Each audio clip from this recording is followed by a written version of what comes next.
আজকে ছাত্র জনতার 1400 ছাত্র জনতার গণ অভ্যুত্থানের মধ্য দিয়ে কিন্তু আমরা এই দেশটিকে প্রত্যাশা করেছিলাম রাজনীতির যে নতুন বন্দোবস্ত হবে, সেই নতুন বন্দোবস্তে এদেশের মানুষ স্বাধীনতা পাবে, সার্বভৌমত্ব পাবে, গণতন্ত্র পাবে। কিন্তু বাংলাদেশের মানুষ কি সেটা পাচ্ছে? আজকে সারা দেশ চাঁদাবাজি সংগ্রামে পরিণত হয়েছে। আজকে ঘরে ঘরে নেতা কর্মীদের উপর জুলুম করা হচ্ছে।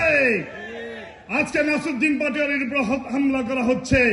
কিসের জন্য হামলা করা হচ্ছে? নাসিরউদ্দিন পাটোয়ারি চাঁদাবাজদের বিরুদ্ধে কথা বলে, সন্ত্রাসের বিরুদ্ধে কথা বলে। আজকে ঘরে ঘরে নাসিরউদ্দিন পাটোয়ারি তৈরি হয়ে গিয়েছে। আজকে ঘরে ঘরে সচিব ভুইয়া তৈরি হয়ে গিয়েছে।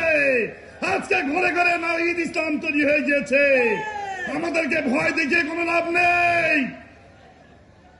ফাঁসিবাদী শেখ হাসিনা পালিয়ে গিয়েছে, আমরা স্বৈর শাসন দেখেছি, কিন্তু দিল্লির রক্ষিতা কোন প্রতিদার শাসন বাংলাদেশের জনগণ মেনে নিতে পারেনি বলে এই বাংলার মস্তক থেকে ফাঁসিবাদ শেখ হাসিনাকে পতন ঘটিয়েছিল।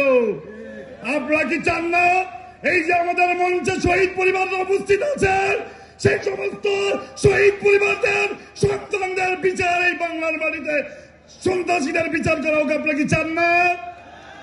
আপনারা কি চান? আমরা চাই এই ভারতীয় উপমহাদেশে যে সমস্ত সন্ত্রাসী খুনি হাসিনার নেতৃত্বে পালিয়ে আশ্রয় নিয়েছে, তাদেরকে বাংলার মাটিতে ধরে এনে তাদের বিচার কার্যকর করতে দেখতে চাই।